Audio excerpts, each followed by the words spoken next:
Hey guys, Adam from OX7 here. So I'm looking for a workshop technician slash supervisor to join my client who have their location based in Bicester in North Oxfordshire.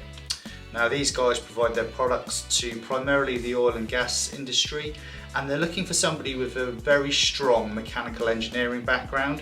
So if you've come from that area or sector and you've got a qualification to underpin that, that'll be extremely beneficial.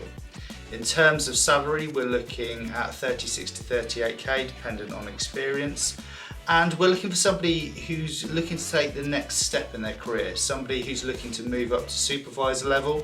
You may have done a similar role in the past, but somebody who's got those people management skills as well. So if you think you've got the background, skill set and knowledge to add value to this role, love to hear from you. Drop me a message or give me a call and we can take from there. Look forward to speaking soon. Take care.